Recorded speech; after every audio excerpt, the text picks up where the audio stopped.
Welcome back to the course and welcome to Zone 2, your purpose. Having a strong sense of purpose is one of the most joyful elements of living a wonderful life. So over the next few videos, we're going to unpack what it takes to put purpose right at the top of your to-do list, starting with the bedrock of purpose, and that's authentic happiness. In this video, we're going to explore the role that happiness plays in living your purpose, the opposing energies of love and fear, why you must end the pursuit for happiness, and how being non-attached to your wants and desires can actually cause you to be happier. You know, it's important that we begin the exploration of purpose by looking at the role that happiness plays in our lives. After all, no matter what we choose to do in life, the underlying motivation is always that we want to be happy. Whenever we make a decision about what to do or what not to do, the question we're unconsciously trying to answer is, what will most effectively move me away from suffering and towards happiness? Happiness is the ultimate goal, the most truthful measure by which we assess the success of our lives. We may accumulate all the riches we can imagine, climb to the top of the career ladder, get to do what we want, whenever we want, but if, in spite of all this, we're still not happy, can we really say that we've achieved the success that we were hoping for?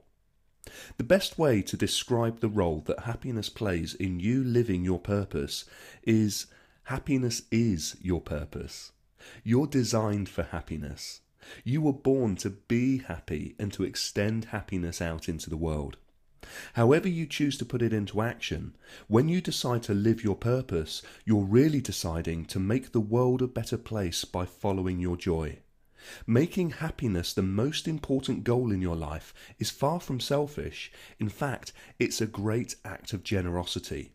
When you light up with joy, you bring your best, most loving, most compassionate self to the world. And when that happens, everyone benefits. Your happiness is your gift to the world. Another word for happiness, as I'm referring to it here, is love. Now, I don't mean the romantic, fluffy bunny, hearts and flowers kind of love, although that certainly can be part of it. I mean the love that we're capable of feeling towards life itself. The kind of love where you experience a deep and joyful connection to everything around you. A love where you just feel delighted to be alive. A love that brings the best out in you. When you live from the energy of love, life seems effortless because you're in tune with your true nature.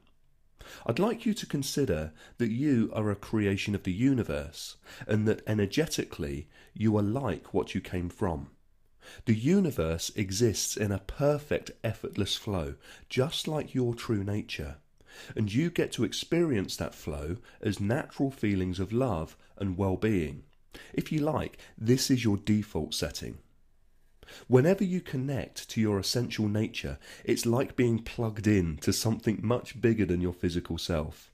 Happiness, love, is your natural connection to the energetic flow of the universe.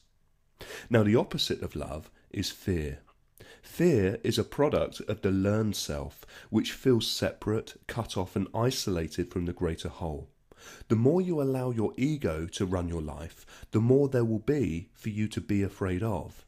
The ego believes that the source of your happiness is out there and not within you.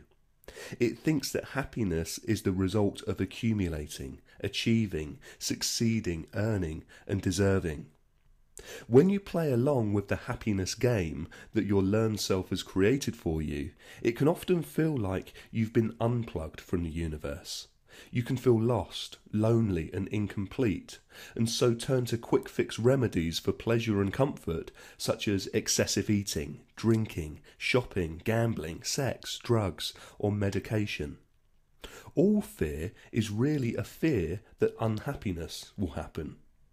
But that's only because the ego has got it wrong. Fear is a forgetting of who you really are. Who you are beyond your ego is unbreakable, universal love and innate well-being. In other words, happiness is your nature.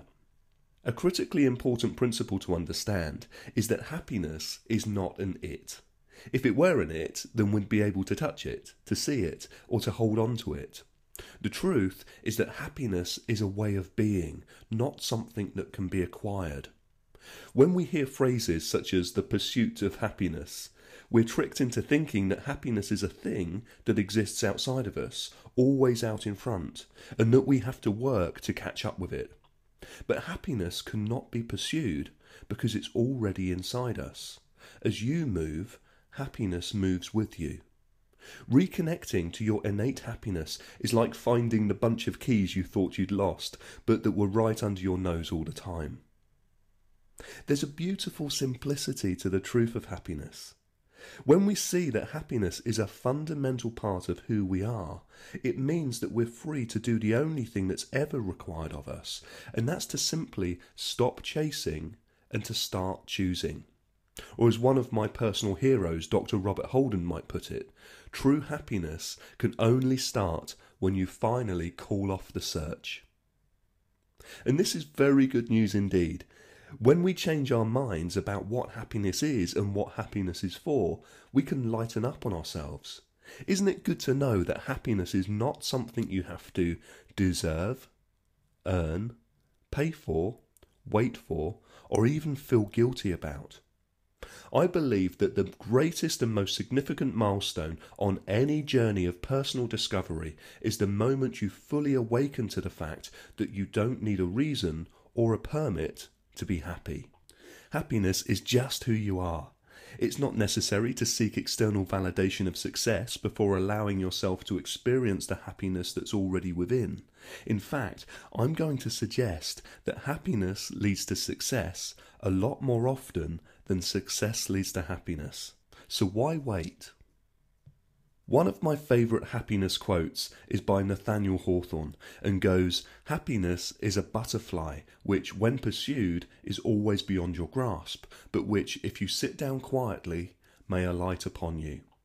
This, to me, captures the essential nature of happiness, that you don't need an external reason to be happy. But what I do want to address is a common fear that people often have about accepting this, which is, if we're already happy for no reason, then surely we would never be motivated to achieve anything in life. It's an understandable fear, but one that's rarely reflected in reality. You see, choosing to be happy for no reason doesn't mean that you have to give up on wanting the nice things that you've always wanted. It simply means that you can want them without having to make your happiness dependent on whether you get them or not. Being unreasonably happy means being non-attached to circumstances and things, because true happiness is unconditional.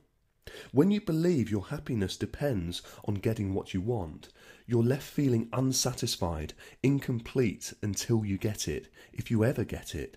Whereas knowing that you're already complete transports you from a space of desperation to inspiration, where you can have what you want and enjoy the journey. You can genuinely say, it would be great to be, do, have such and such. But because I know my well-being doesn't depend on being, doing or having it, I'm free to just be happy anyway. So the key principles I encourage you to ponder are: happiness does not wait on time, it waits on welcome.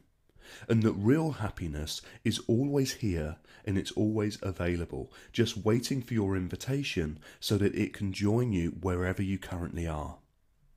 Your exercise for this session is quite simply to spend some time choosing to be unreasonably happy. Walk around and move your body in a way that you do when you're at your most joyful. Put a relaxed, genuine smile on your face and look at the world through the eyes of love. Now, don't worry if it feels weird, it often does at first, but the more you choose to experience your happiness unconditionally, the better and more enjoyable life becomes. Coming up next, in video 6, we're going to put happiness to good use and investigate how following your joy can set your purpose into action. I'll see you in the next vid.